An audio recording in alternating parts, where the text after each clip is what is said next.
Boa tarde a todos e a todas que estão nos acompanhando de casa. Sou o professor Samuel, estou aqui tendo o prazer de ter esse momento de conversa com o professor Robson, a nossa amiga Seição, e nesse momento tão difícil a gente precisa de se unir cada vez mais, né? E essa união ela é possível a partir de... Boa tarde a todos. Essa união é a partir dessas tecnologias que, ainda que aparentemente nos afastem, elas têm a possibilidade de nos aproximar também, né? E aí eu queria passar a fala para a Seição, que vai fazer uma exposição introdutória a respeito dos nossos objetivos aqui hoje. Por gentileza, Seição. Boa tarde, né, a todos e a todas que nos assistem através do YouTube, através do Facebook. Assim, é com muita alegria que a gente acolhe a cada um e a cada uma, né, professor, supervisor, diretores, em nome da Secretaria da Educação do município de Areia Branca.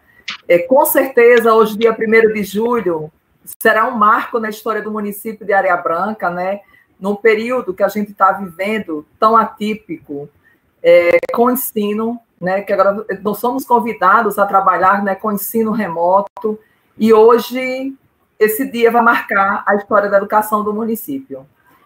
Nós teremos, então, a palestra com o nosso professor Robson, né, professor do IFCE, que está aqui pronto para colaborar, vai iniciar, né, vai abrir esse processo, trabalho de processo formativo, dos professores e supervisores e diretores, e nós também técnicos da Secretaria da Educação.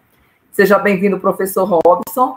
O nosso amigo, professor Samuel Lemos, e conselheiro do Conselho Municipal da Educação, né, que esteve conosco em todo momento de planejamento, de pensar como é que a gente vai trabalhar com esse ensino remoto no município de Areia Branca, porque temos que considerar a nossa realidade local, né? Cada município, cada escola tem as suas especificidades, e essas especificidades, elas devem ser preservadas.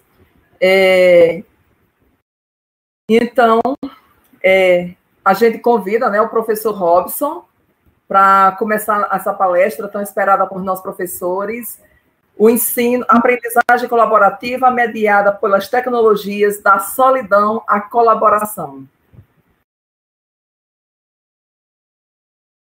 Robson.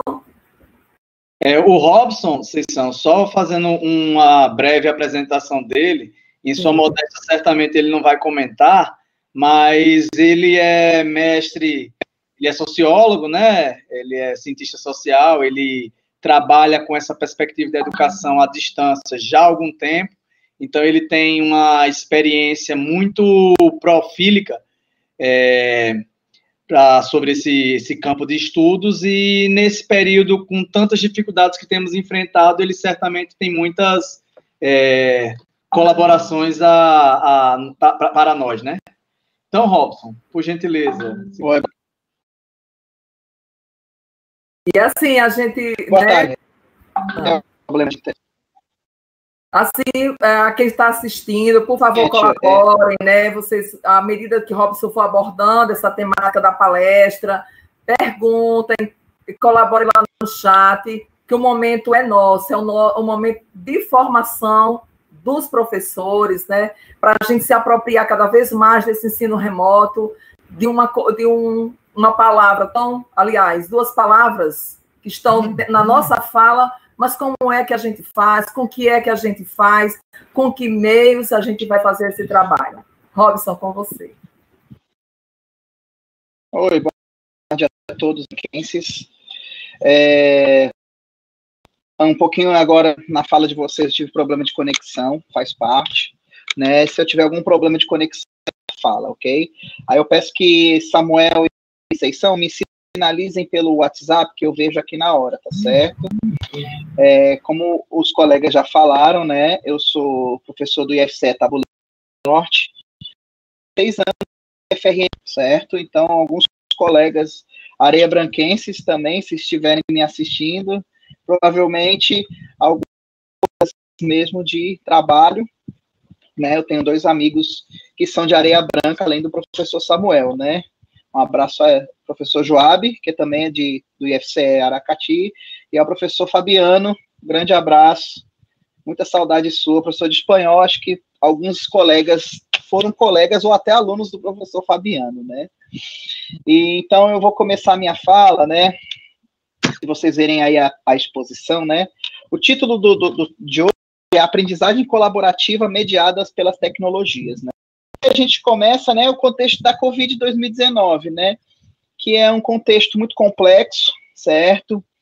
É uma situação atípica e acho que é a primeira vez com que nós lidamos com uma dificuldade de começar as atividades presenciais por uma questão de saúde pública mundial, né? Então, complexou já desde 31 de dezembro de 2019 e faz exatamente 7 meses que foi aqui no mundo, né? E aí no Brasil, o primeiro caso oficial, né? E hoje nós já escalamos já milhares de casos novos e na casa dos 60 mil mortos. Então não é uma coisa simples, né? Não é nada comum, certo? Mas provavelmente será mais recorrente daqui em diante, de acordo com os, né? Ocorrido algumas pandemias, né? Exatamente há 100 anos, que foi a pandemia da gripe espanhola, né? E nós não aprendemos algumas coisas, mas agora nós temos as tecnologias como ferramentas possíveis para a apreensão e também para a solução de alguns problemas, né? Só que, como eu falei no começo, não é uma situação simples, né? Então, ficar parado, por exemplo, pode ser um pró, né? E aí, o que é ficar parado? O que é estar parado, né? Exatamente pelas questões de saúde mental, né? Ficar parado, às vezes, atrapalha, né? Uma questão mesmo de sociabilidade. Às vezes, nós podemos estar atuando de uma forma mais engajada, pensando coletivamente, né, sobre o tema. E o pensar coletivo remete a uma questão que a sociologia, eu como professor de sociologia trabalho muito, que é a questão da solidariedade, que é o fundamento de toda a sociedade humana, né, nós aprendemos com os clássicos da sociologia, a solidariedade e a cooperação são ferramentas fundamentais para a nossa constituição como seres humanos. E aí, vamos lá. E o que temos empatia também, né? A empatia com o outro, com a situação do outro, né?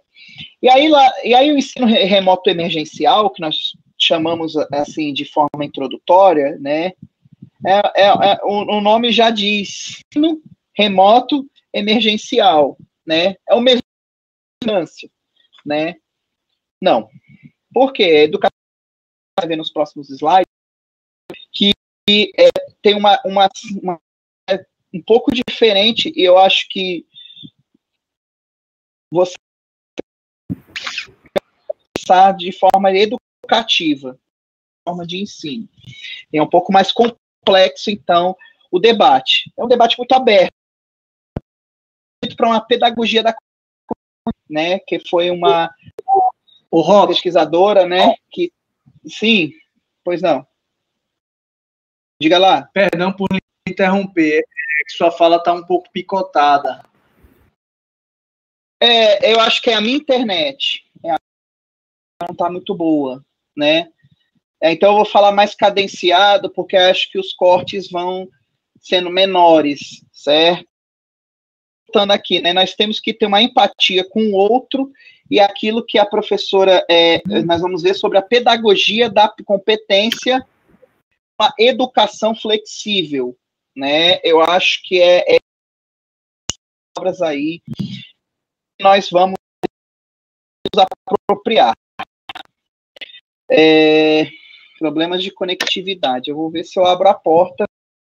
Toda vez que eu estou falando, nunca dá problema, mas quando é minha vez, parece que a internet sabe que sou eu. E aí ela começa a oscilar. Né? Então, posso passar o slide, Samuel? Faz parte. Os desafios, aí é um debate muito grande, né, que a Covid-19, ela é uma doença classista, né? Infelizmente, percebido num país de múltiplas desigualdades, que a desigualdade e o acesso à saúde também é evidente.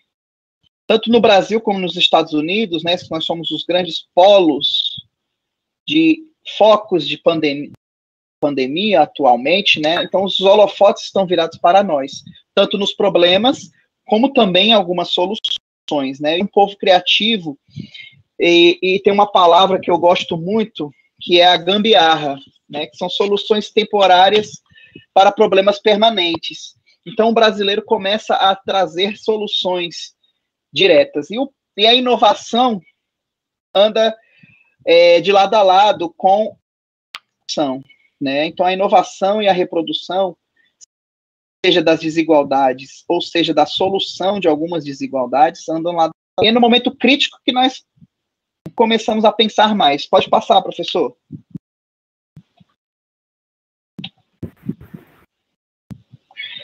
Yuval Harari, né, que é um historiador e professor israelense, tem um livro muito bom que eu sugiro que todos lemos. Eu já li esse livro, certo? Mas eu relerei porque eu acho que cada releitura tem que se apropriar. Eu li ele antes da pandemia, e eu acho que a leitura agora vai trazer novas perspectivas.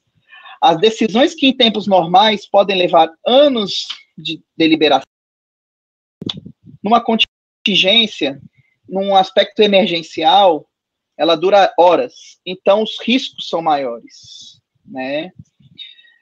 As opções de erro são maiores, né? Inclusive, as tolerâncias aos erros são um pouco maiores. Né? Exemplo é a própria vacina, né? A testagem está sendo feita num tempo recorde. Ah, porque a tecnologia chegou a esse nível? Não. É porque, exatamente, maturas e até perigosas, porque os riscos de não fazer nada são maiores.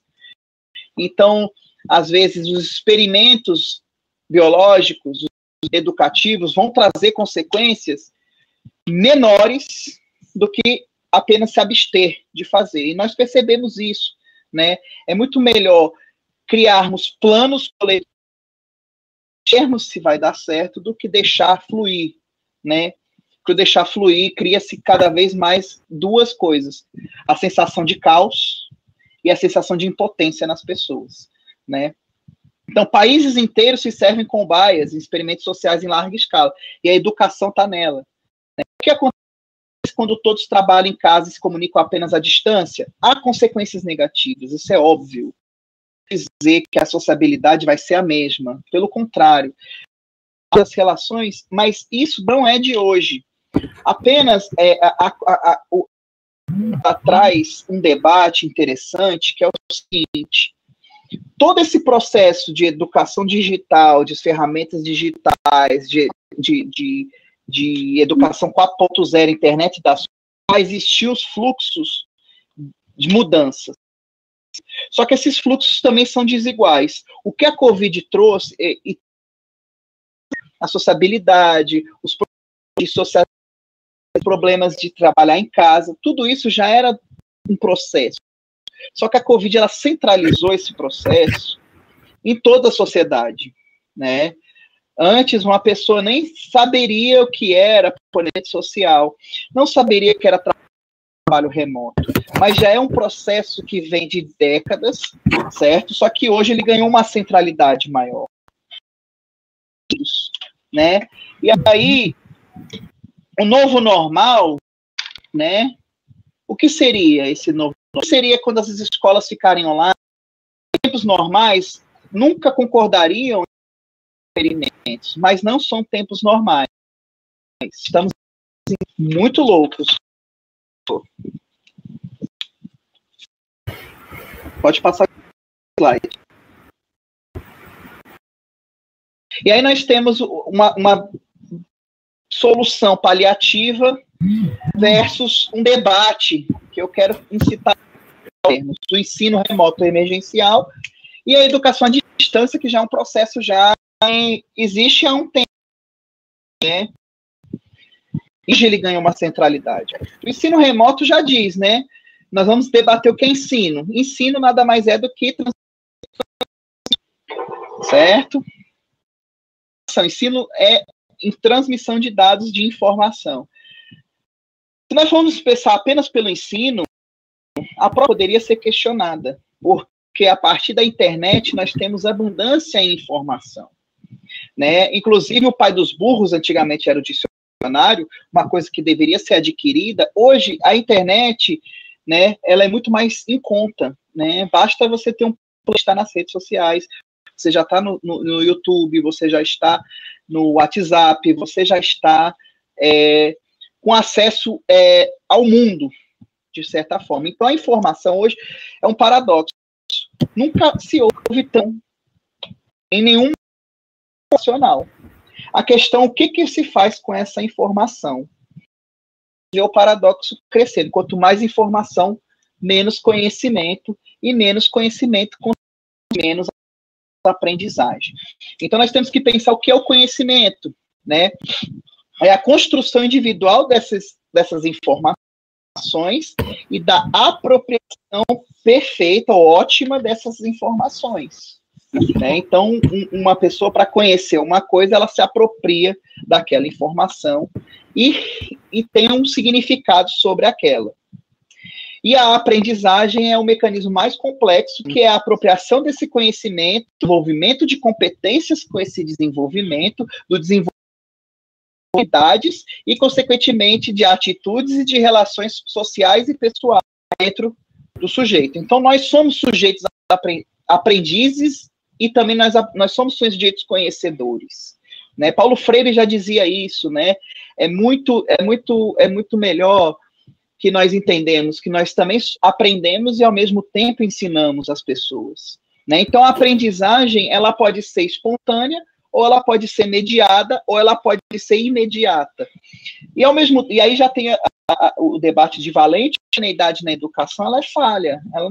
Ela pode existir, mas ela não tem um controle, uma organização, ela não tem uma sistematização, e acaba sendo um meio ineficiente de conhecimento, um meio eficiente de manipulação, principalmente com as redes sociais hoje, e com as mídias sociais, né, fake news, etc., e de ignorância.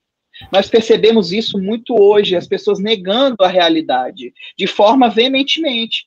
A minha opinião vale mais do que a realidade. Então, nós percebemos hoje que o conhecimento, ele se tornou um ato de resistência, né? Você conhecer e aprender as coisas se tornou um contrafluxo, infodemia, né? Se eu fosse dizer que a abundância, a gente se afoga literalmente em informação, né? Basta participar de uma reunião de 3 horas pela internet que você vai entender. Parece que nós mergulhamos na informação, a gente volta à realidade até um período assim, de tempo para voltar a si. Próximo slide, por favor, Samuca. Então, o ensino remoto, já diz, o conceito de remoto é algo que já é muito antigo, distante, distanciado. Então, eu crio até uma provocação aqui. Será que o ensino presencial tradicional já é um ensino remoto? Porque ele é antigo, ele está de realidade também, né? Então, nós não podemos negar isso. Estava falho, estavam com problemas. Ah, mas o ensino remoto, ele pode ampliar desigualdades? Pode. Mas, ao mesmo tempo, ele também traz a centralidade desse debate, que há muito tempo estava inócua. Alguns professores, alguns sindicatos da qualidade e a rotina continuando. Hoje nós temos tecnologia, debate e centralizações sobre isso, né? E aí o remoto também pode ser inacessível. O presencial também pode ser inacessível. Pierre Bourdieu, um grande sociólogo francês, já dizia das desigualdades dentro da escola, principalmente as desigualdades de linguagens, as desigualdades políticas, as desigualdades de gênero. Ele já falava sobre isso, as desigualdades no Brasil muito forte, étnicas, raciais, né? O indígena, o negro na escola, muito mais distante presencialmente do que, às vezes, outros colegas que não são negros e nem são brancos. Então, a questão do remoto e da inacessibilidade, da incompreensibilidade já é antiga na educação, principalmente na educação pública brasileira, na educação brasileira, né? Porque, gente, escolas privadas já entram à distância com ferramentas digitais há anos. Eu tenho um colega meu que é do Faria Brito, né, que eu moro no Eusébio, ele falando comigo isso ano passado. Não, eu preciso fazer uma live com os meus alunos sobre Enem. Aí eu falei, live? Né, mas no Instagram nós temos uma live própria ou seja, então a própria educação já está desigual, já está remota e inacessível em alguns aspectos. E aí, qual é a possibilidade mediada pelas tecnologias, né? Ela traz uma certa diferença. Ao mesmo tempo que estão separados, né? A educação à distância pode trazer espaços mais horizontais de debate. Né? Dentro do nosso campo, debatem com né? Não existe uma voz maior, uma voz menor no WhatsApp, no chat, nos debates remotos. São as mesmas pessoas, são ideias ali em sincronia, né? Essas diferenças, como a sociologia trabalha. Oi, diga.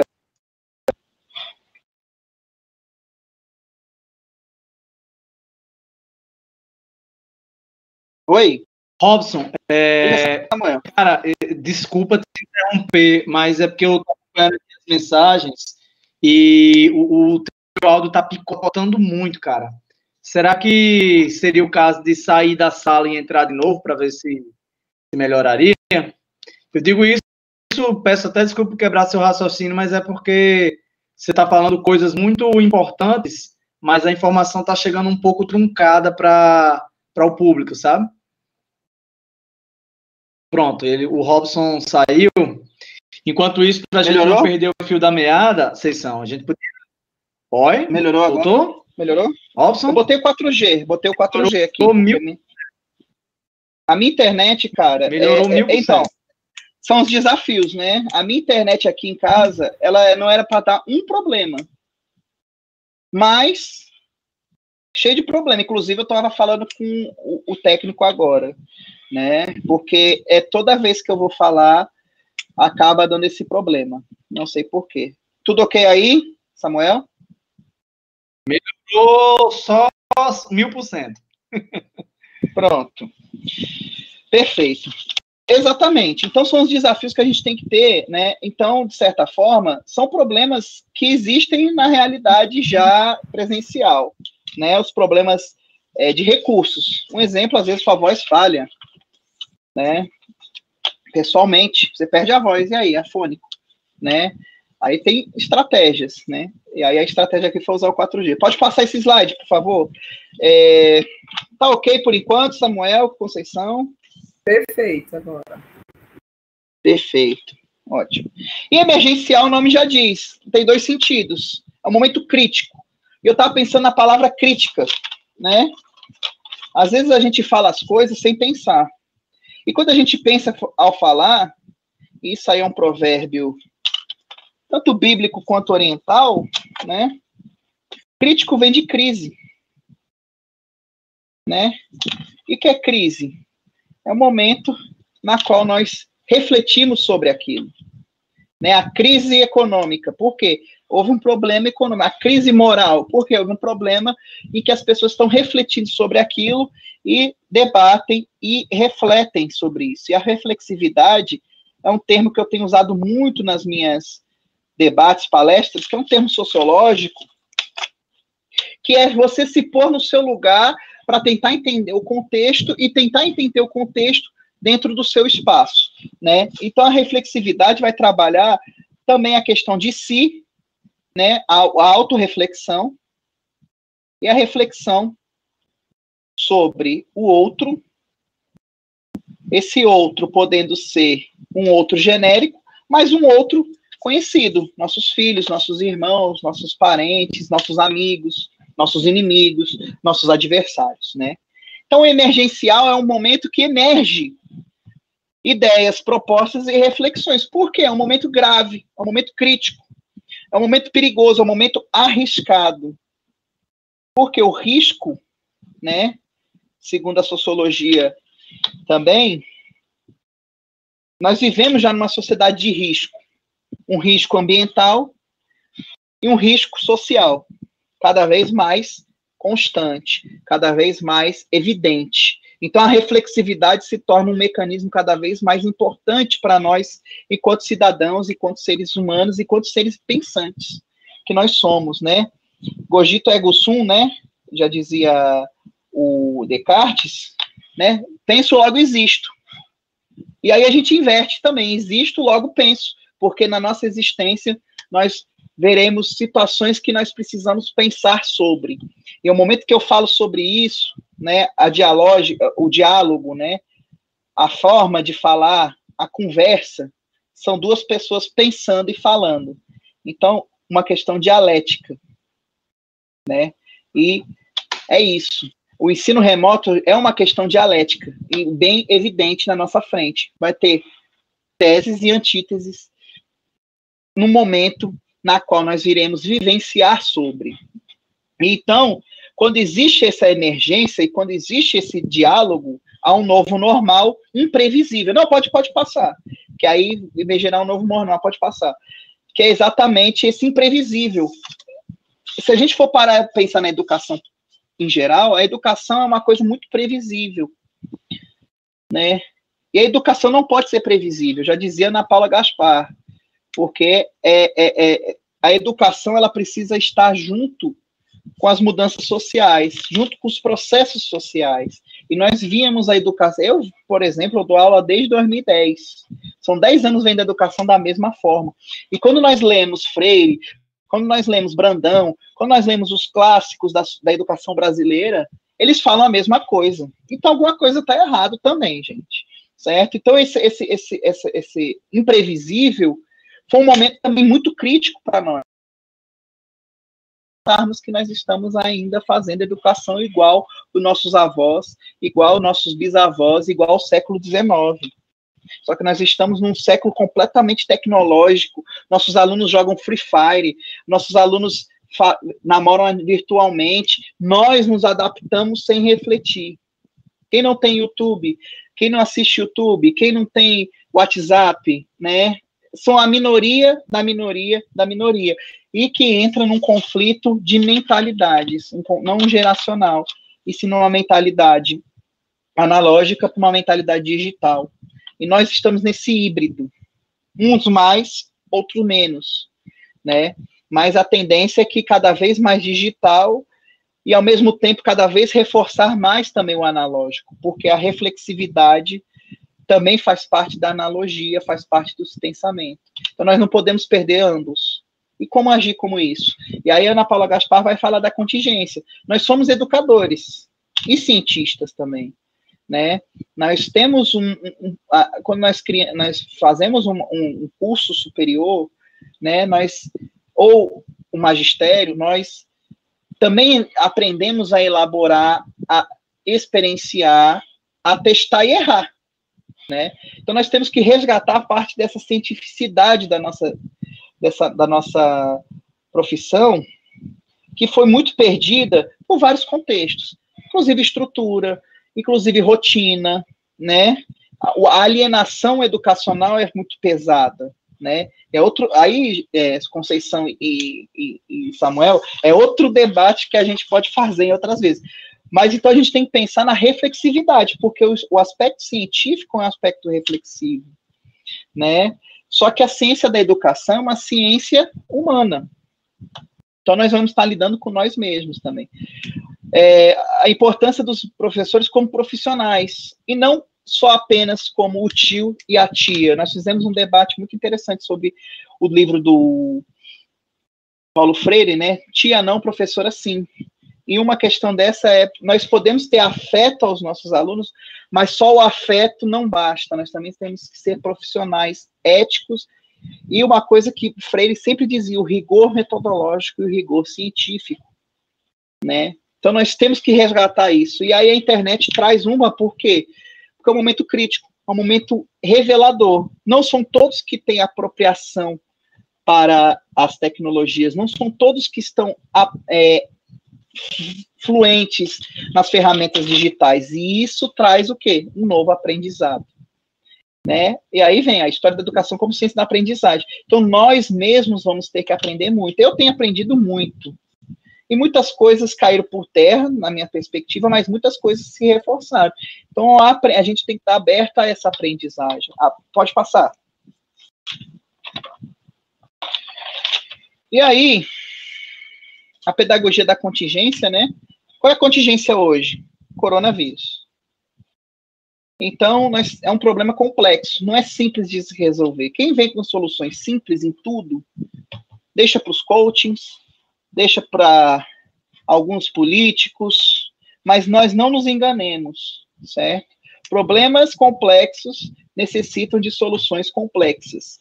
Então, voltamos à potencialidade do que Pierre Levy chama da inteligência coletiva na nova sociedade da informação, mediada pelas tecnologias. Nós podemos desenvolver ideias e transformações de forma coletiva. Não vai ser um professor que vai salvar. Mas um professor vai fazer muito? Não. Tem que ser todos os professores, né?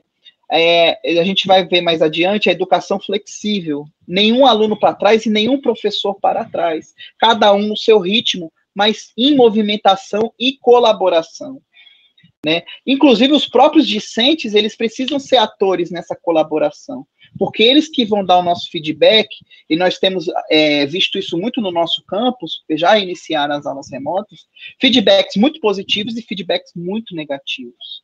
E daí, dessa elaboração, desse design, que nós podemos pensar em novas educações, em novos modos de aprendizagem, em novas ferramentas educacionais. Próximo slide, por favor.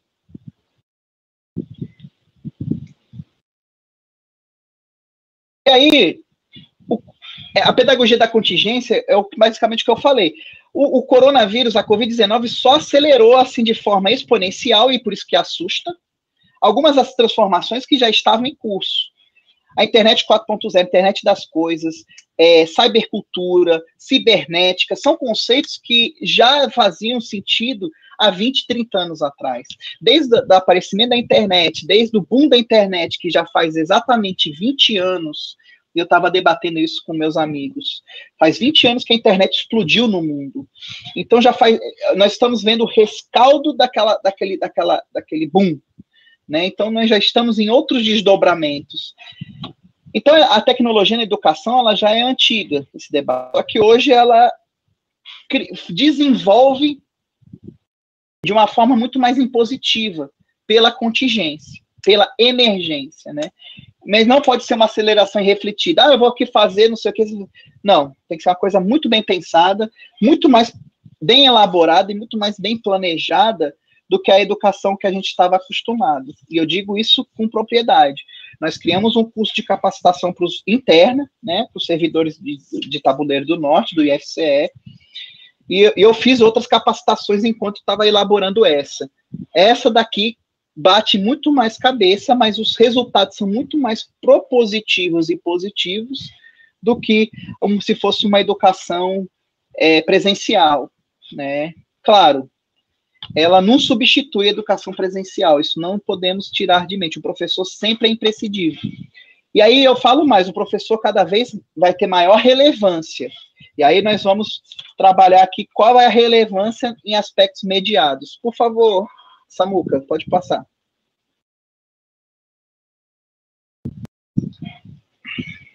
A complexidade na contemporaneidade. Essas decisões, elas são interconectadas. É aquilo que o Boaventura de Souza Santos vai chamar de ecologia dos saberes. Cada vez mais precisamos ouvir os outros para podermos tomar nossas próprias decisões. Inclusive, uma decisão simples, vou dar o conteúdo X. Eu, como professor de sociologia, eu preciso analisar os aspectos sociais, os aspectos educacionais, dos aspectos ambientais, né? Então, as coisas, cada vez mais, elas têm uma abrangência, uma complexidade maior. E aí, Edgar Morin é um dos expoentes da educação da contemporaneidade, porque ele vai falar dessas policompetências, ele fala da politransinterdisciplinaridade, né? Que é necessária cada vez maior, inclusive para uma aula simples de matemática. Por exemplo, aqui, as desigualdades sociais. A gente não pode abrir mão do debate, que é um debate sociológico ou um debate político, numa aplicação de uma aula de matemática. Por quê? Porque nas aulas remotas nós vamos ter alunos que não sabem ler direito, nós vamos ter alunos que não sabem escrever direito, nós teremos alunos que não sabem nem acessar de forma mais complexa as ferramentas digitais, e nós temos alunos que nós não vão ter acesso às ferramentas digitais ou acesso às ferramentas digitais de forma muito parca, e a exclusão digital, ela atinge inclusive as pessoas que têm as tecnologias, porque as pessoas acabam se apropriando de forma irrefletida sobre as tecnologias, e ocorrem problemas, inclusive políticos, em relação a isso, né? E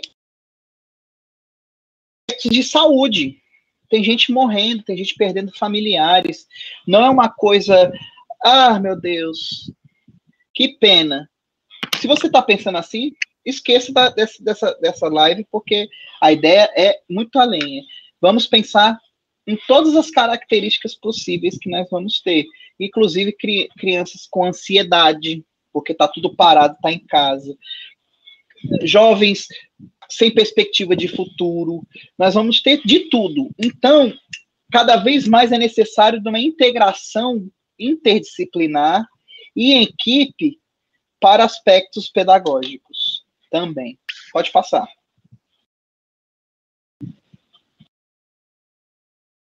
E um amplo aprofundamento do problema. É só fornecer tecnologia? Vamos reproduzir a cobertura do conteúdo e as aulas expositivas? No momento de conclamar novas práticas pedagógicas, porque uma coisa eu digo, gente, aula remota não é transmissão de conteúdo, certo? Transmissão de conteúdo, esqueça o que você está fazendo, porque se você está apenas fornecendo o mesmo conteúdo, transpondo didaticamente o conteúdo presencial para o conteúdo digital, o aluno vai num vídeo na internet de caráter duvidoso, muitas vezes, e acha o conteúdo. Então, a questão não é o conteúdo, é a forma. Nós temos que pensar em novas práticas, desenvolvimento integral do sujeito, a questão socioemocional com a tecnologia. Um aspecto negativo já de trabalhos no qual, inclusive, nós debatemos no nosso curso, foi que as tecnologias também diminuem a carga afetiva do aluno, dos sujeitos envolvidos. É muito mais fácil você mandar alguém calar a boca ou você descartar um relacionamento mandando uma mensagem. Ou até pior, basta bloquear a pessoa. Pronto, não existe mais comunicabilidade, não existe mais relação social.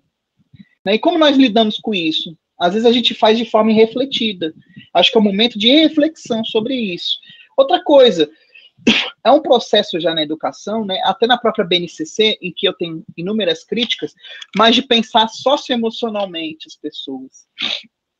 Como é que é as relações sociais dela, como é que elas lidar com as suas emoções, com a raiva, com a frustração, né? Nós temos desaprendido, por quê? É exatamente o paradoxo da tecnologia, quanto mais informação, menos cognição também, certo? Isso já existem estudos sobre isso, então nós temos que saber mediar e otimizar isso, né? E o professor e o estudante, os atores envolvidos, porque às vezes a gente acha que o celular é apenas um entrave, é apenas um, né, proíbe o aluno de usar, porque ele não presta atenção na aula. E as potencialidades dele, né? Acho que o ensino contingencial vai trabalhar também isso. Pode passar, Samuel, por favor. E aí, né, em educação nós temos medo da experiência, mas é necessário experimentar. A colaboração, o planejamento, tudo hoje é fundamental. As pessoas que têm mais know-how, elas vão se tornar tutoras daquelas que não têm experiência com ferramentas tecnológicas. E isso, gente, eu estou falando não só do IFCE, não. Eu estou falando de toda o campo educacional brasileiro, né? Eu conheço colegas, amigos, familiares que é a mesma coisa. Tem colegas que são muito desenrolados com a internet, muito criativos, e tem outros que mal sabem ligar o computador, só sabem fazer aquele básico do Word, Excel, PowerPoint. Mas hoje, né, é necessário uma experimentação, uma ambientação, certo? A colaboração é fundamental. É uma construção em equipe, coletiva, dialógica, em fractal, podem pesquisar essa palavra depois aí, e em escala, da micro para macro, da macro para micro, né? O que seria uma construção dialógica? É necessário todos os atores envolvidos colaborarem de certa forma. Nem que seja inicialmente uma conversa para o aluno reclamar da vida dele, mas é necessário, estamos lidando com seres humanos. E que se a gente fizer assim, vamos testar, né? Ou seja, nós temos que estar abertos a certas experiências. Pode passar, professor. E aí um exemplo, né? Claro, nós estamos falando da China, mas para vocês verem como é louco, porque a China tem milhões de alunos, mais de 20 milhões, acho que, alunos no ensino básico. São 20 milhões, não, 200 milhões, são 20 milhões de professores, 20 milhões de alunos, mais de 200 milhões de alunos, ou seja, o Brasil, né? E eles têm umas experiências muito interessantes, por quê? Na China, a questão de contingência, ela é já um novo normal para eles, né? Porque lá já teve pandemia do coronavírus, a última, SARS, gripe suína, poluição, que fecha cidades, né? Então, a própria China pode ser um espelho do que pode ser resolvido e daquilo que também nós não podemos fazer. Né? Mas a educação flexível é um negócio muito interessante porque ela abre perspectivas. Mas para essa educação flexível existir, nós temos que criar as condições necessárias, inclusive desenvolver competências e habilidades nós, como os educadores, e principalmente nos estudantes, que é aquilo que todos almejam, mas quase nenhum consegue, que é a autonomia. A autonomia é diferente de independência. A autonomia, a pessoa consegue lidar com certas situações de forma mais livre, mas sempre é guiada ou mediada por alguém, ou por alguma coisa. Então, as tecnologias podem auxiliar também na autonomia, mas é um desafio muito maior, né, do que no ensino presencial, isso é óbvio. Mas ela pode também criar aspectos interessantes, né?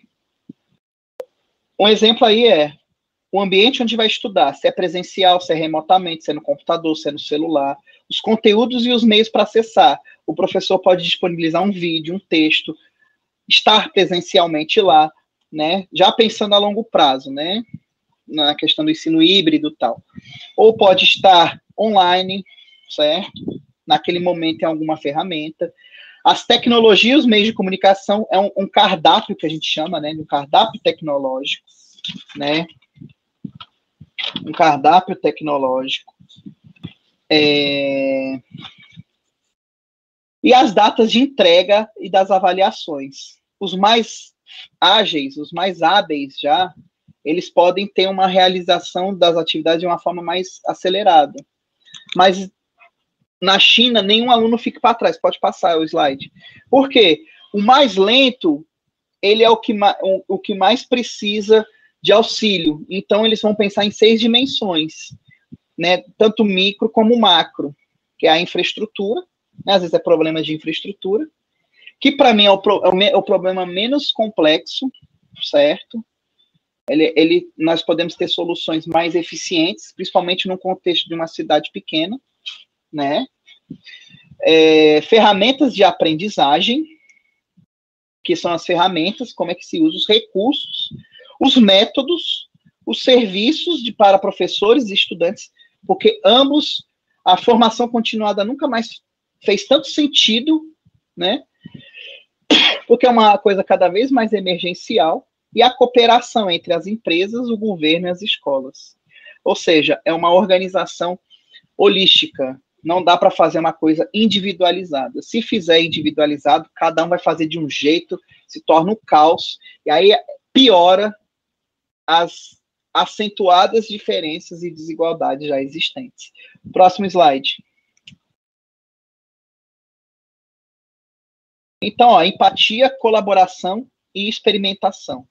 O design é isso, é o desenho, né, estratégico daquele tipo de educação que a educação remota precisa ter. Então, tudo tem que estar no papel, tudo tem que estar organizado, tudo tem que estar mediado, e todos têm, de forma colaborativa, seu papel.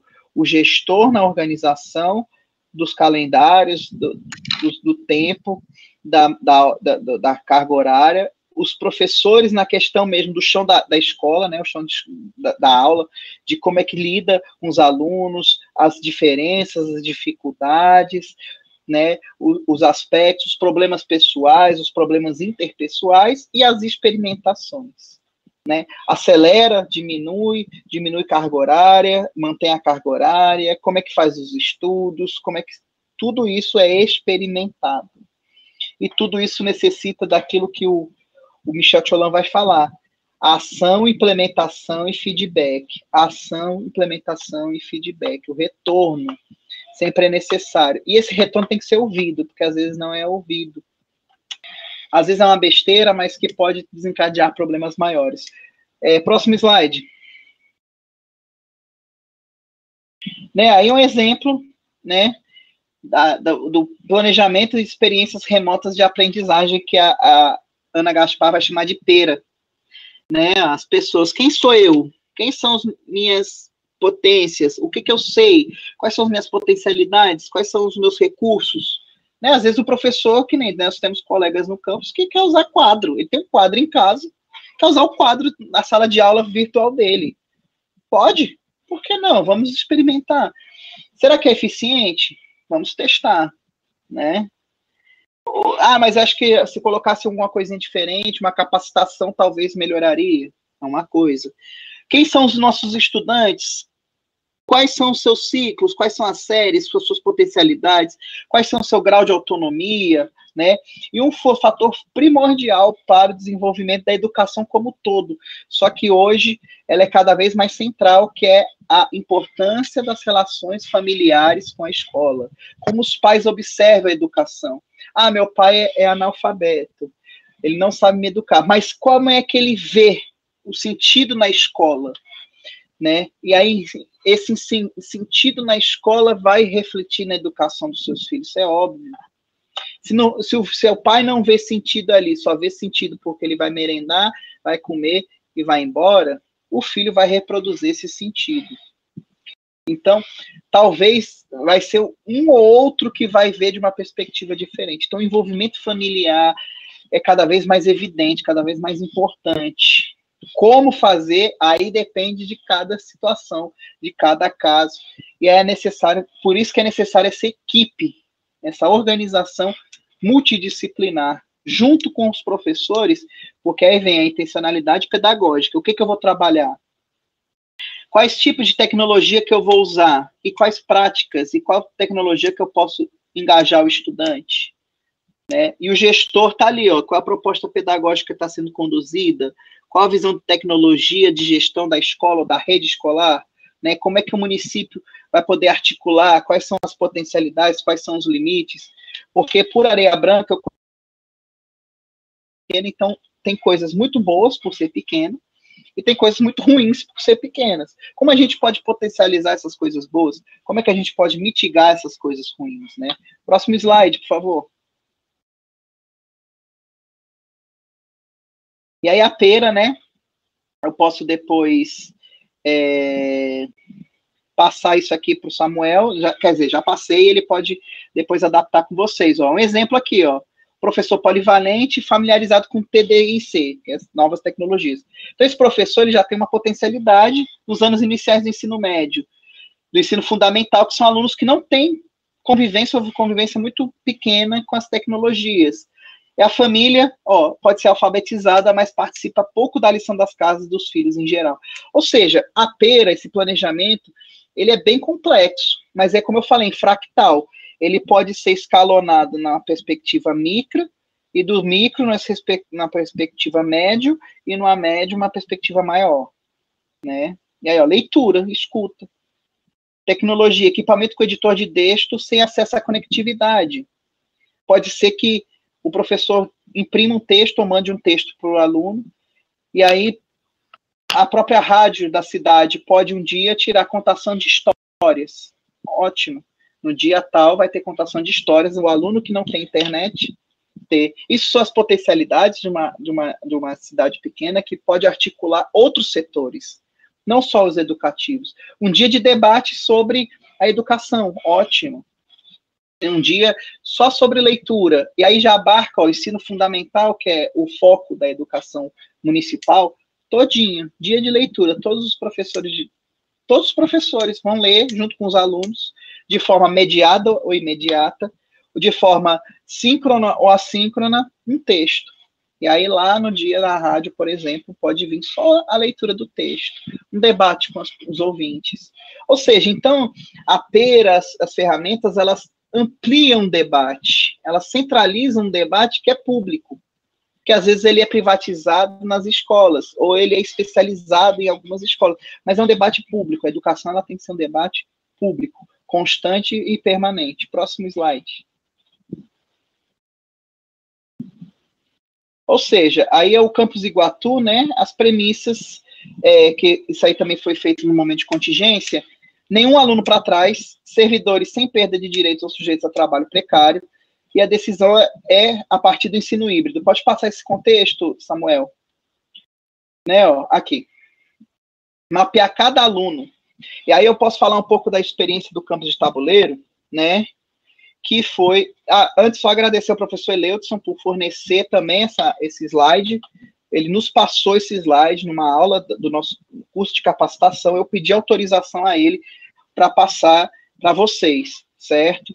Mas aqui é um momento de cuidado com as pessoas, mapear cada aluno por turma, um planejamento coletivo por curso, incluindo representantes discentes, apropriação de conceitos e técnicas de EAD, metodologias ativas e algumas tecnologias na educação, e recursos educacionais abertos, compartilhados, né? Inclusive, Conceição me perguntou, e o Samuel, se existem alguns sistemas abertos. Um do mais famoso é o Moodle. Ele é um pouquinho mais complicado que outros, mas ele é aberto, livre e gratuito. Então, nós também temos que incentivar o acesso livre, né, aos softwares livres para a educação pública, para as pessoas se apropriarem. Nós estamos acostumados muito com Google, Microsoft, etc., Amazon, Apple, mas e os abertos? Existem sistemas abertos maravilhosos, que eu confesso que eu também não me aproprio, porque não existe esse incentivo. Então, acho que é um momento de se pensar esses recursos educacionais abertos compartilhados, né? Pode passar.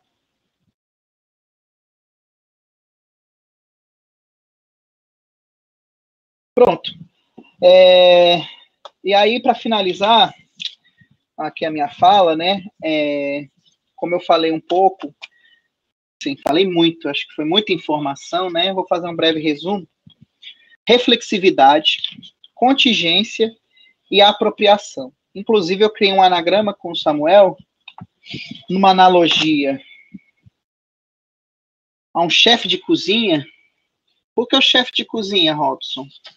Porque o chefe de cozinha é um exemplo muito interessante de um cientista barra artista, artesão, barra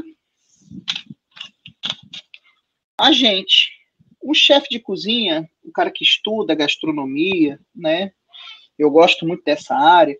Ele planeja todas as suas... quem assiste MasterChef vê aquilo ali na contingência. Como é que se faz com o que tem, né?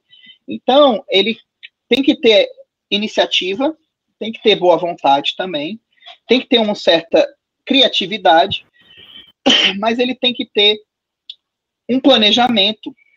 Esse aí tem que saber planejar naquele momento, naquela hora, né? E o primeiro planejamento que ele faz é criar um cardápio.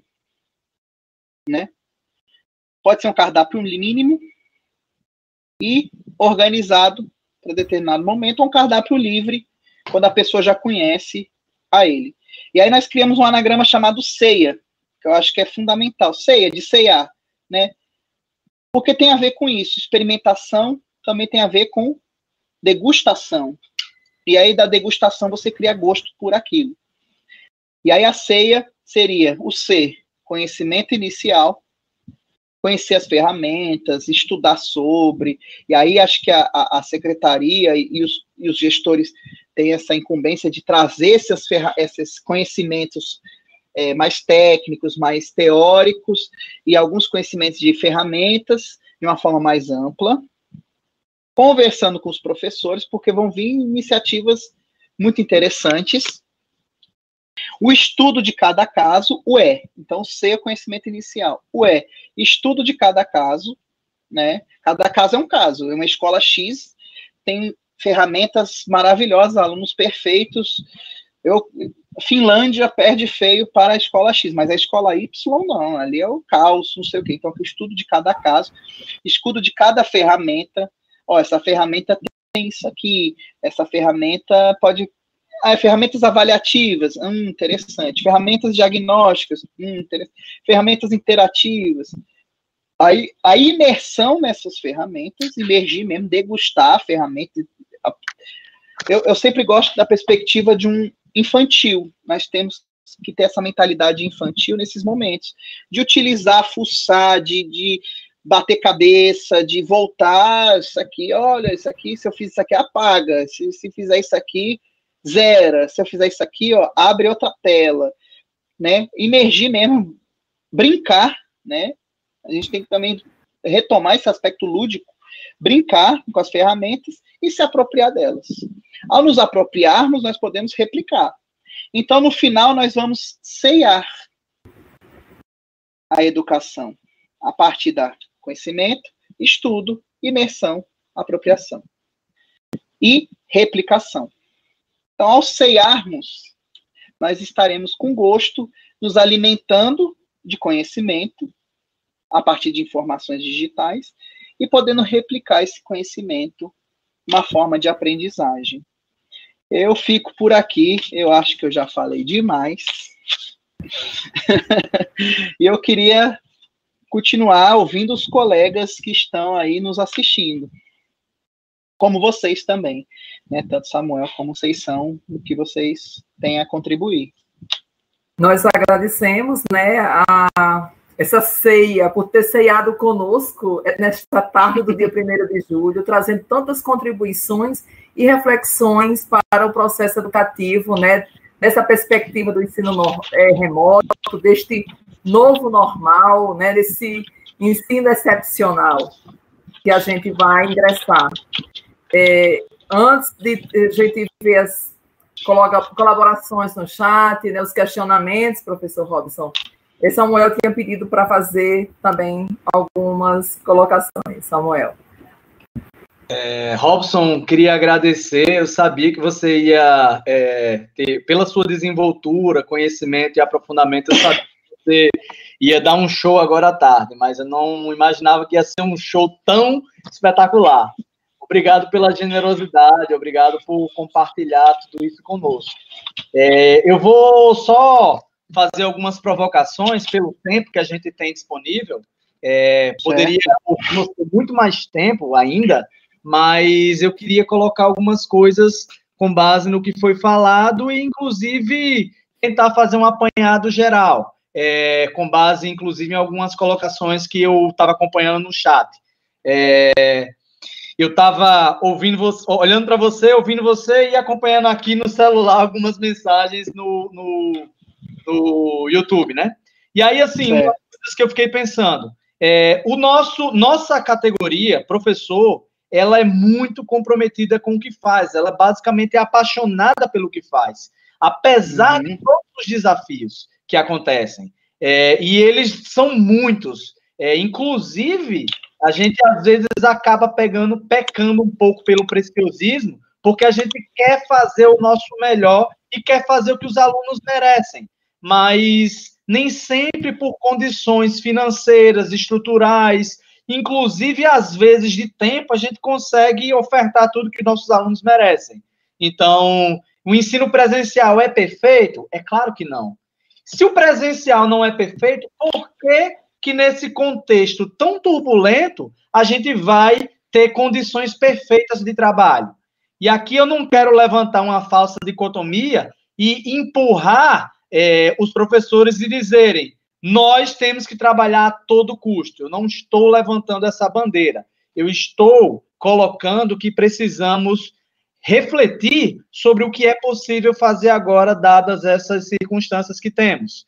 E se o ensino remoto não vai ser bom, a ausência dele vai ser muito pior.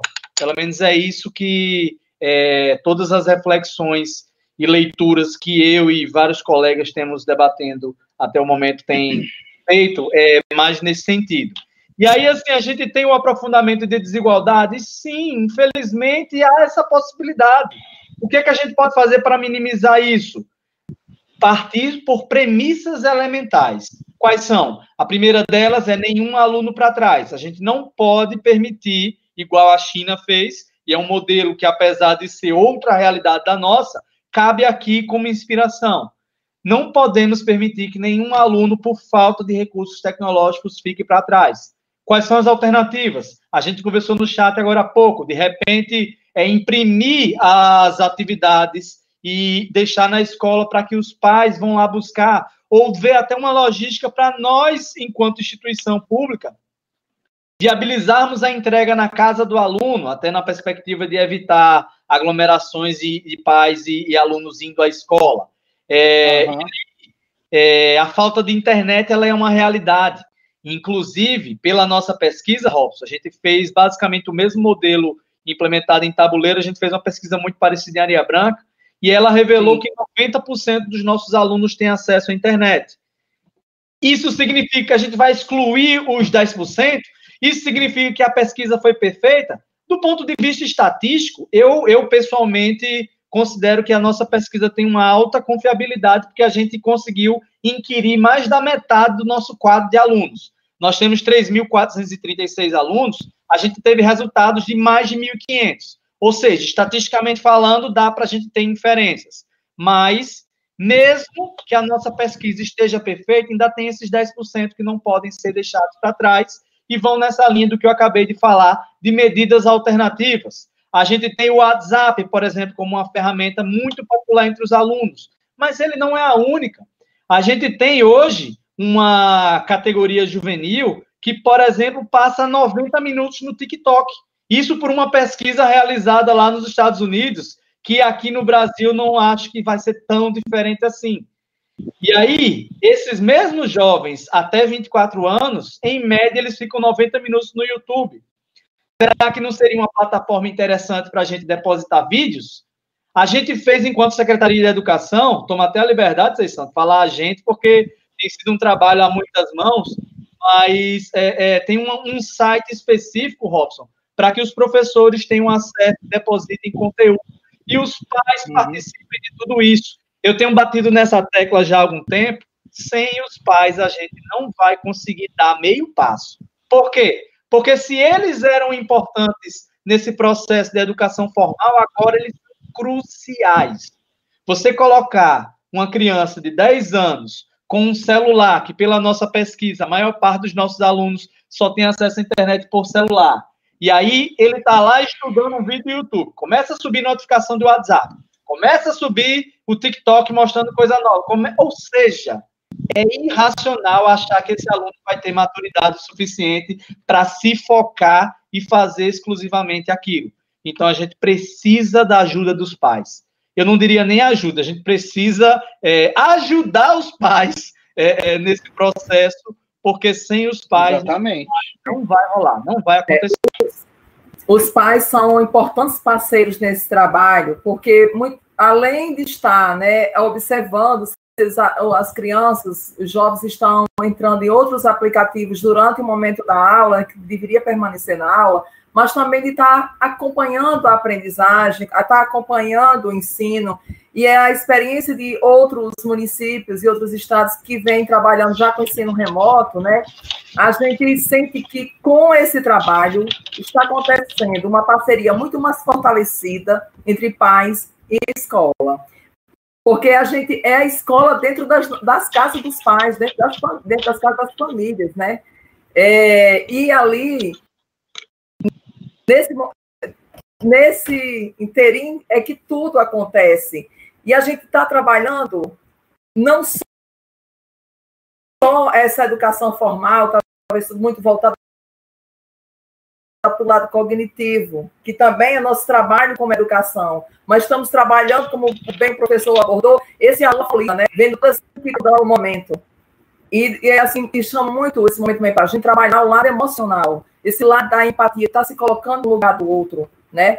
E aí a gente relembra o que está lá na BNCC, o que está lá no documento curricular do Estado do Rio Grande do Norte, né? Que traz todos esses princípios, que são princípios norteadores do nosso trabalho educacional. Eu senti que Samuel fez um resumo, né, uma síntese de muitas colocações que estavam aqui no chat, que a gente agradece a cada professor, a cada supervisor e diretor que está colaborando, né, com esse debate, mas eu tenho um registro aqui que em relação aos alunos que não têm acesso, que sugestões o professor Robson dá para a gente? Os que não têm acesso à internet. Pronto. Uma sugestão eu falei, né? O Samuel deu outra, da impressão, né? Do material. E outra importantíssima, que às vezes a gente... É o seguinte, no momento de isolamento social, né? A gente também não pode descartar algumas hipóteses viáveis. A rádio, acho que é uma muito interessante, porque a rádio, acho que ela centraliza o debate, né? E também um exemplo simples. Toda escola, pelo menos, tem um laboratório de matemática.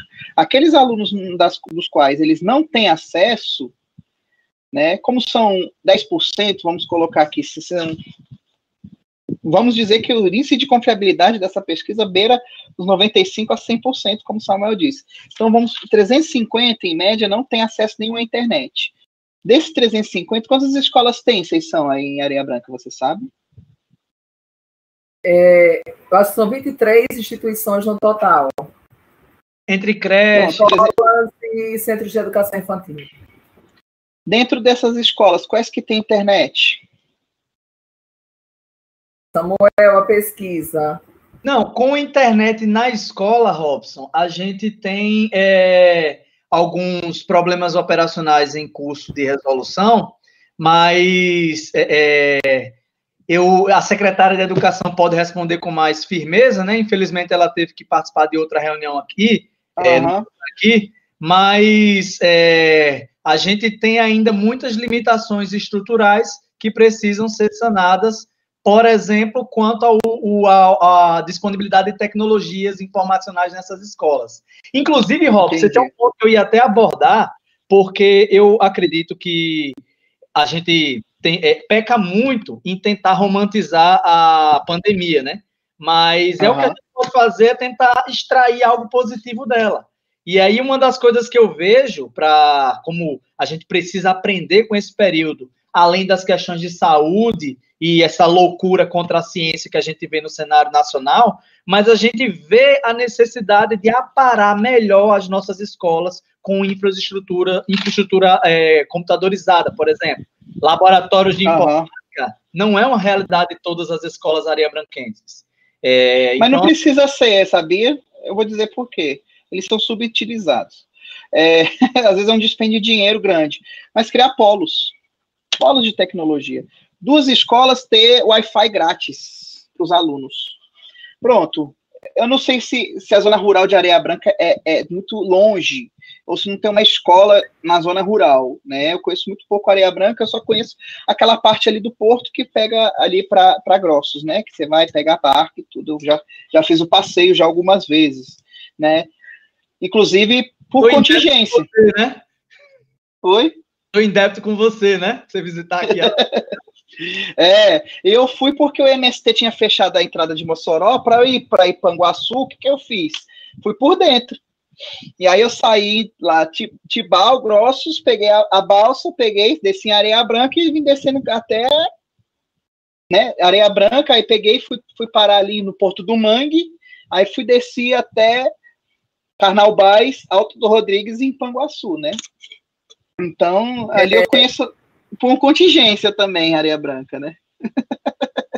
Bem, então tem mais perguntas, certo? Fábio Júnior tem uma colaboração, ele disse o seguinte: reconhecer o trabalho do professor é essencial, né? E a gente tem aprendido com o ensino remoto que nenhuma tecnologia substitui o trabalho imprescindível, essencial e fundamental do professor. E a pergunta que Maurílio fez é a seguinte: e os alunos especiais? Quais são as nossas orientações? Pronto, é outro desafio que já no ensino presencial, inclusive é um debate que a gente tem feito no campus pelo NAPNE, né? Eu sou integrante do NAPNE, né? É um desafio, porque é o seguinte, galera, é assim, qual vai ser o principal papel do professor hoje? É o que eu falei, o CEIAR. CEIAR, né? Conhecer, estudar, emergir, aplicar e replicar. E aí a replicação, ela vai atingir a questão da reflexividade de quem são nossos alunos. E aí, os alunos especiais, né, eles já têm diversas dificuldades cognitivas e de aprendizado. Mas aí a pergunta que eu faço para ele, respondendo ele: será possível criar um mínimo de autonomia mediando pelas tecnologias? Eu digo isso porque meu filho tem 2 anos de idade, certo? Ele não tem nenhum déficit cognitivo, nenhuma deficiência, certo? O presidente do NAPNE, o colega João César, tem um filho de 3 anos com síndrome de Down. O outro colega é surdo e o filho não é surdo. E o outro colega, o Alisson, tem um filho com TDAH e 5 ou 6 anos de idade. Então, nós temos múltiplas realidades que nós nos baseamos no nosso contexto para tentar reverter isso em aspectos de inclusão. Meu filho de 2 anos tem alguma dificuldade de usar as ferramentas tecnológicas? Não. O filho de João tem? Não. Não, porque ele estimula, ele organiza. Então vai ter que ter uma ação. Assim, o que eu sugiro de antemão? O pessoal assim, se prende muito ao conteúdo na educação, e para mim o conteúdo cada vez menos tem sido o preponderante. O preponderante para nós hoje, assim, num sentido amplo da palavra, que vem debatendo sobre o tema, é a forma e a apreensão daquilo que nós podemos chamar de educação digital. Por quê? Porque o que eu sinto mais hoje não é um déficit cognitivo, nem um déficit afetivo, é o déficit digital, que ali é cognição e afetividade. Então, acho que todo aluno que tenha problemas de aprendizado, a flexibilidade traz isso, ele pode ver conceitos e formas mais elementares, certo? Na educação, porque esquece esse negócio de estar no 8º ano, aí ele tem que ver matemática, trigonometria. Não, talvez acho que é necessário ele assistir um pouco mais, ele ser mais assistido no sentido de apropriação do conteúdo, como é que a internet pode ajudar ele a se aprender no conteúdo para depois voltar à questão conceitual ou de conteúdo. Então, acho que o reaprendizado nosso na educação remota, isso faz parte, inclusive, eu quero escrever isso nas férias, que minhas férias começam sexta-feira. Exatamente o meu projeto de doutorado. Por quê? Nessa pandemia me fez muito refletir exatamente o seguinte: nós nos apropriamos da tecnologia refletidamente. Robson, seu áudio ficou um pouco baixo. Bom, melhorou. Peraí, é porque ligaram para mim aqui, peraí. Robson, aí você me permite que eu já me interrompi. Eu queria fazer uma colocação aqui que Mônica Assunção, inclusive um abraço para ela, Mônica, ela fez uma pergunta e aí eu já sugiro aqui, tomo a liberdade para a sessão, de a gente já colocar essa como uma das considerações finais para a gente já ir encaminhando para o encerramento. E aí eu vou, nosso pico de audiência, pelo menos que eu anotei, talvez vocês tenham anotado até mais do que eu, foi 196 pessoas. Eu vou colocar a pergunta da Mônica, mas antes dela eu queria só fazer uma participação de encerramento, e aí eu não falo mais hoje, afinal eu vim mais para aprender com você, Robson, e colaborar com a sessão. Eu acho que mais do que nunca a gente precisa aprender com esse período de crise e ver quais são as nossas fragilidades. Uma delas a gente percebe que é estrutural. Vamos tentar fomentar as nossas escolas aparando mais a tecnologia. A gente precisa fazer maiores qualificações com o nosso corpo docente, a gente precisa melhorar a nossa política de valorização ao servidor, o que é que a gente precisa? Então, esse período é uma ocasião positiva de a gente refletir sobre cada uma dessas coisas. E aí, eu agradeço demais, Robson. E aí, só encerrando, colocando a pergunta da Mônica, gente, como trabalhar essa metodologia de ensino, aprendizagem remoto, sem perder de vista a dimensão coletiva? Eu me arrisco numa resposta, Mônica, discutindo a empatia como norte principal. O que é isso? A gente tem, por exemplo, ferramentas digitais que, enquanto professores, passamos para os nossos alunos, mas muitas vezes a gente não tem o olhar de aluno sobre elas. Exemplo prático, você, professor, usa o Google Classroom como metodologia, tenha uma conta como aluno para ver como o aluno está enxergando aquele conteúdo que você está passando. Você, professor, usa o WhatsApp como metodologia, usa o Facebook por meio de uma sala, tente utilizar outra conta para checar como o aluno tem recebido essas informações. Eu acho que a empatia, mais do que nunca, é o caminho. E aí a Secretaria de Educação utilizou como metodologia confiar nos nossos docentes em toda a generosidade que eles têm, em toda a qualificação que eles têm, deixando à vontade para a metodologia que seja mais adequada conforme sua realidade.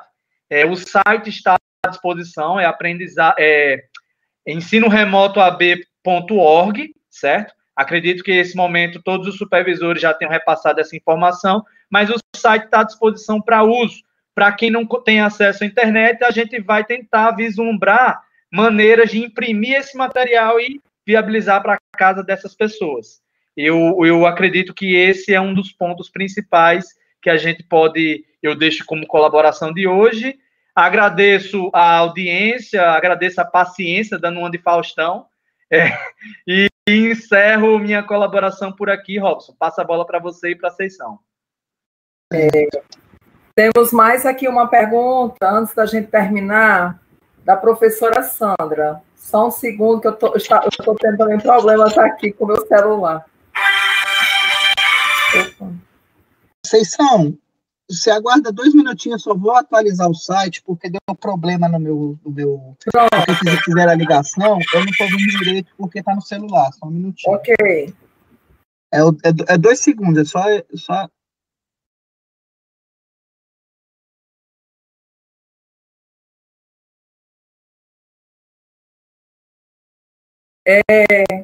Perguntaram aqui no chat se haveria certificação desse momento, né, dessa primeira live.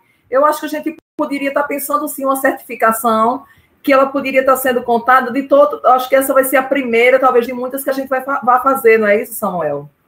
A intenção é essa mesmo. Além de a ideia seria lançar vídeos mais curtos, porque é o seguinte, Sessão, a gente tem que entender uma das realidades desse período que temos enfrentado, é a internet nem sempre da qualidade que a gente gostaria.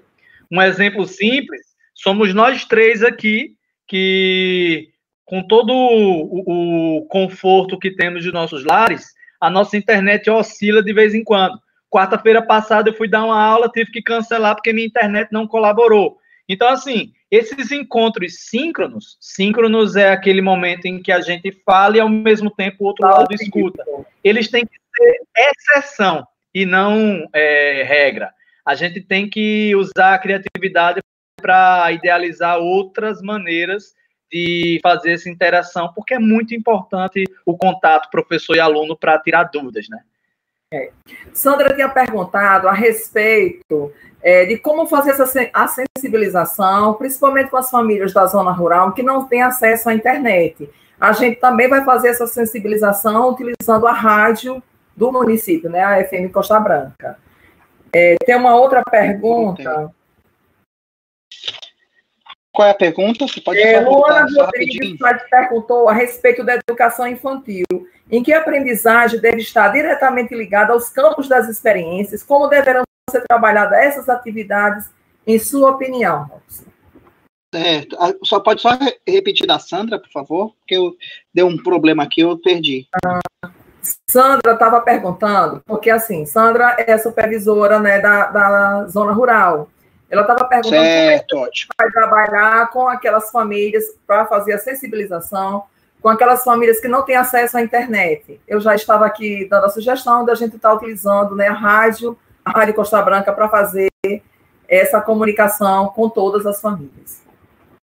E uma sugestão que eu dou é uma escola polo, né? Aí tem que ver o recurso, como é que é, de uma vez por semana fazer um levantamento de quantos alunos são e fazer um rodízio uma vez por semana, uma vez por quinzena, deles poderem acessar os conteúdos de forma online, não só de forma impressa, né? Por isso que é importante o planejamento coletivo, porque aí cada segmento vai ver a sua realidade e aí cada segmento vai conseguir trabalhar de uma forma mais eficiente possível a alocação dos alunos, quantos alunos são, se é viável levar, se não é viável levar, para onde levar, como levar e quando levar. Então, acho que o planejamento ele é mais complexo do que o planejamento normal, e uma escola normal geralmente tem aspectos mais desafiadores do que uma escola urbana, né? Já no contexto presencial, quanto mais no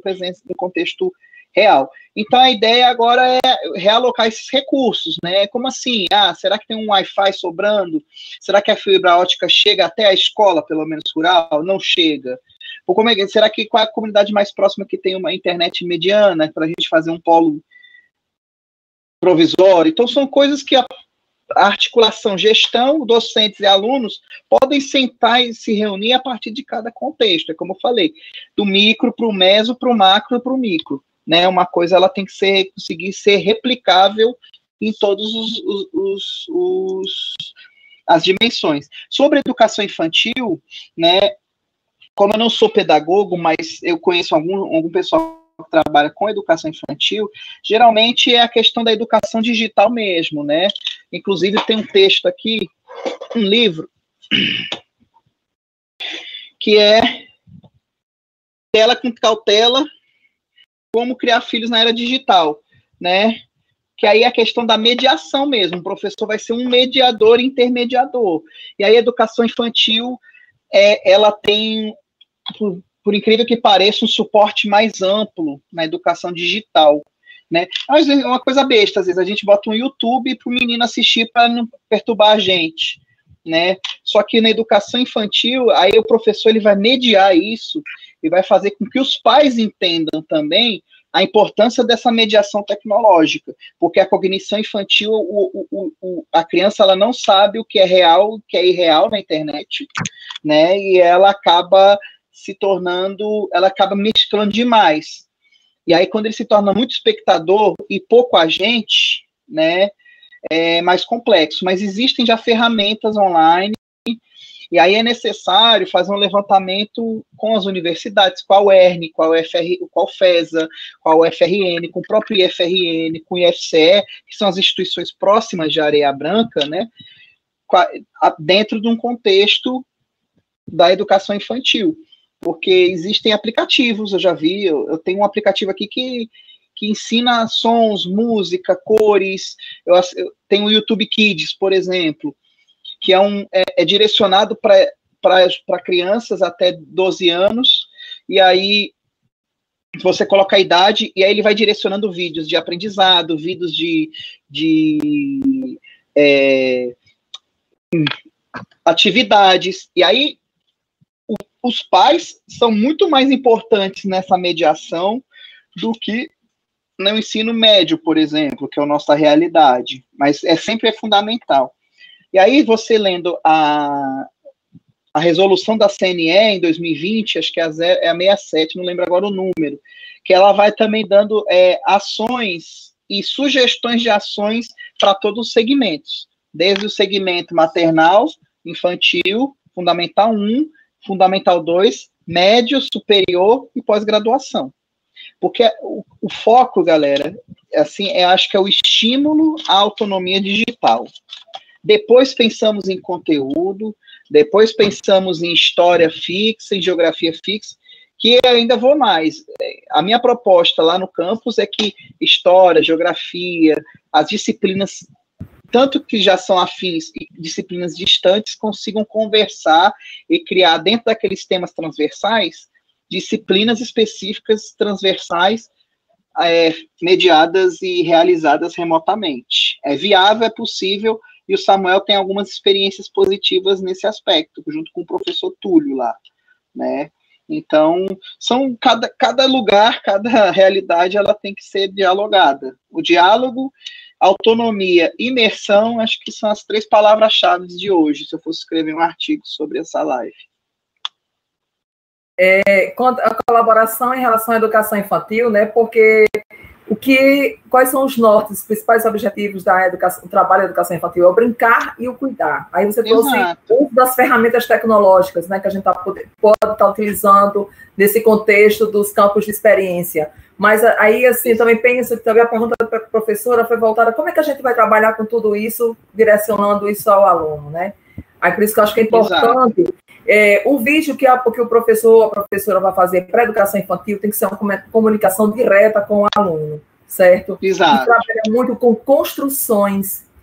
Pensar, vamos trabalhar com hoje vamos trabalhar a receita, como fazer uma cocada, por exemplo. E ali a mãe está trabalhando com ele. É isso que é rico na educação infantil.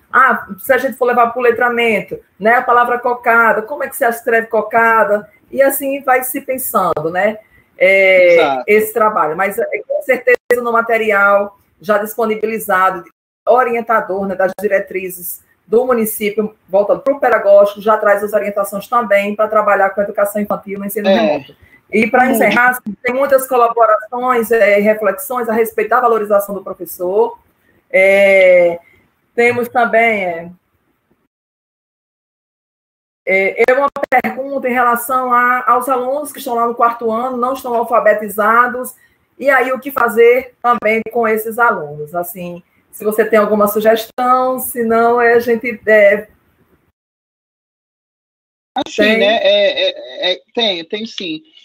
Até na educação infantil, tem um conceito da educação digital que chama gamificação, certo? Que é usar jogos, certo? Para o aprendizado, certo? Então, aí que tá, a valorização do professor é cada vez mais importante, porque só o professor vai ter aquele sagacidade de falar: meu irmão, esse joguinho aqui dá para desenrolar. Quer ver um exemplo prático? Um colega meu, professor de geografia, usou o Pokémon GO com os alunos dele do 8º ano, acho, o 7º ano. Pokémon GO é geoprocessamento, geolocalização e mapa, cartografia. Quem teve essa sagacidade? O professor. Não foi o aluno, não foi não sei quem, foi o professor. Caraca, eu vou usar o Pokémon GO. Bora, galera, caçar Pokémon na escola. Foi caçar Pokémon na escola. Ou seja, a gamificação, né, ele abarca os aspectos lúdicos já naturalizados pelos jovens. Só perguntar quem joga Free Fire entre os meninos. Campeonato de Free Fire é o que não falta, joguinho e tal. E, ao mesmo tempo, o professor tem que ser o fundamental nos aspectos de aprendizagem. Dentro do Pokémon GO, ele foi lá e falou sobre geoprocessamento, cartografia, escala. Aí ele entrou no conteúdo. Agora vamos ver o Pokémon GO a partir da escala que eu falei. Ixi, é mesmo, professor, aqui tem quadrantes, tem não sei o quê, papapá. Então, é assim, qual é o duplo trabalho do professor agora? Além de ter que ter os conteúdos, é saber usar as formas de aprendizagem. E aí os alunos do 4º ano são iletrados, mas não são analfabetos digitais. talvez eles tenham uma certa competência digital que talvez nem o professor saiba e nem o professor tenha, certo? Eu digo isso porque minha sobrinha tem 8 anos, ela com 6, ela queria um celular de qualquer jeito. E aí ela pegava meu celular e fazia coisas numa velocidade, eu falei, como é que você sabe? Ah, eu treino do papai. Ou seja, né, é a simbiose cada vez maior, professor, pai, família e o corpo gestor. Por quê? Vai ter equipamentos, vai ter jogos que talvez não rodem no celular. E aí tem que ter isso em mente. Mas um vídeo de gamificação, porque gamificação não é só jogos complexos, são jogos simples, né?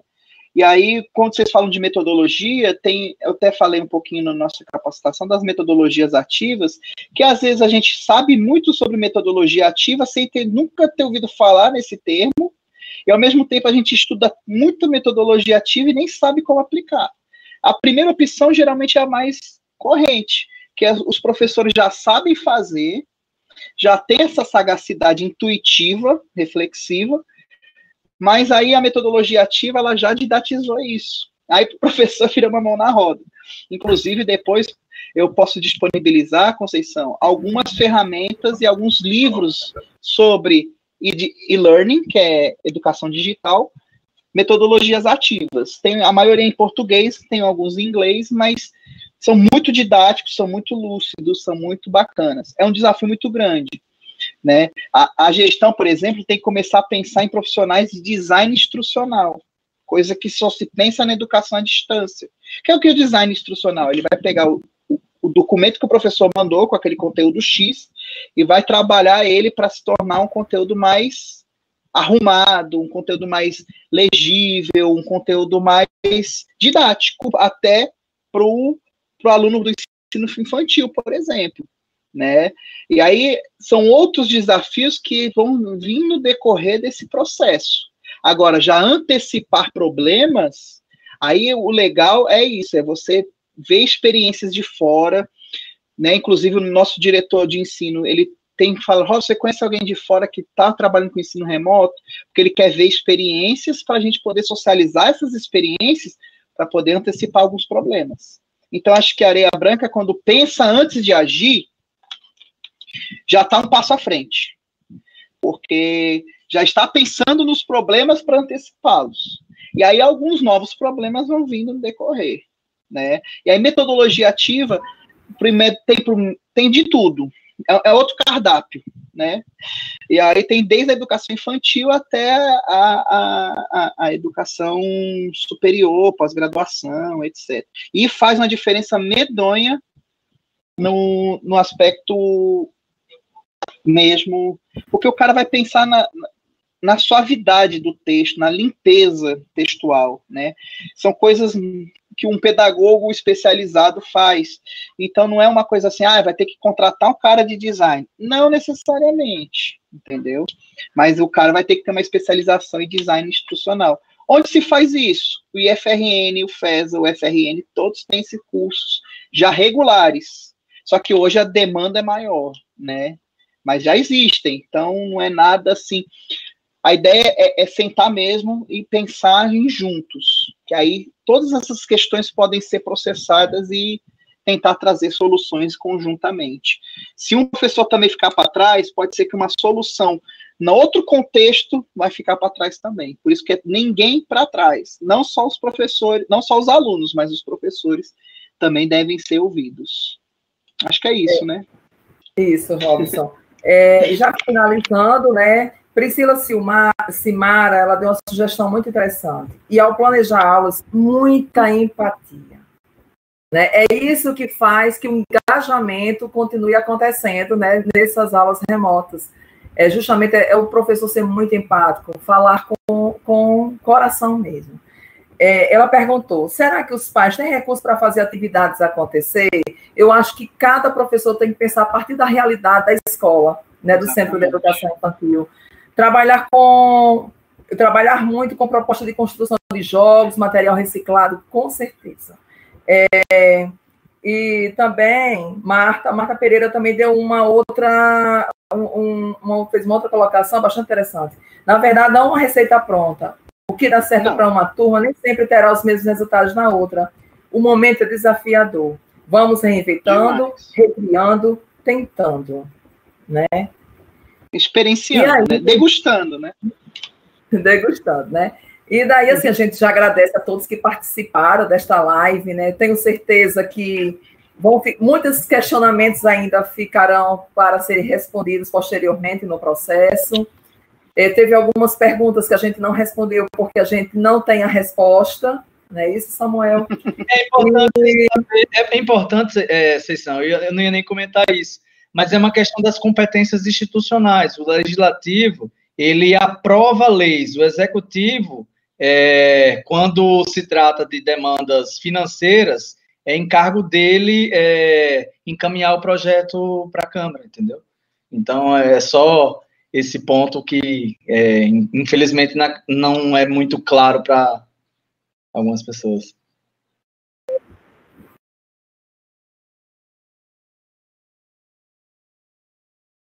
Importante estarmos, né, pensando essa rede de colaboração, né, Robson, e nos fortalecendo para que esse trabalho seja muito significativo, que renda bons frutos e que realmente faça diferença na vida de cada um que participe dele, principalmente os nossos alunos, que é o nosso principal cliente.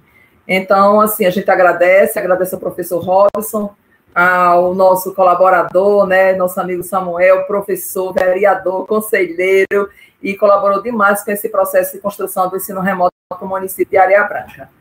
Robson, suas considerações finais. Não, só tenho que agradecer, né, muito pelo convite, né, o professor Samuel, além de ser meu grande colega, é meu amigo também do campus, e a gente tem feito experiências muito boas e muito exitosas, e algumas nem tanto, né, nós somos experienciadores na educação, né, a gente já tem trabalhado já há 2 anos juntos, o convite foi feito... Né? Oi? Fazendo fogueira quando dá. Fizemos até uma fogueira uma vez, né, que era para eliminar os demônios do semestre, né, e alguns alunos foram muito empáticos e literalmente expulsaram alguns demônios lá, né. E... Contextualizando para o pessoal que com certeza não entendeu, é uma aula que a gente fez conjunta e literalmente a gente fez uma fogueira para reflexão dos alunos. Foi bem interessante, né? Só para contextualizar isso. E tem a ver com até o rito da fogueira, né? Ela sobe e desce. Então, no auge da fogueira, os alunos podiam falar os seus problemas, pegar alguma coisa representativa e jogar na fogueira. Por isso, exorcizaram alguns demônios ali, né? Demônios no sentido problemas, né? Algumas coisas que estavam engasgadas ali. E FCE é do outro lado da chapada, é só gritar que a gente ouve, certo? Estamos próximos, né? E é uma rede, então, se vocês precisarem de alguma coisa, será que no IFRN não consegue? A gente também tem esse canal, né? Não só institucional, mas também eu conheço o pessoal de lá, o professor Samuel também conhece, né? Nós temos, inclusive, amigos em comum de ter trabalhado juntos, né? Como eu falei no começo, eu trabalhei no IFRN também, então tem muitos amigos no Rio Grande do Norte, né?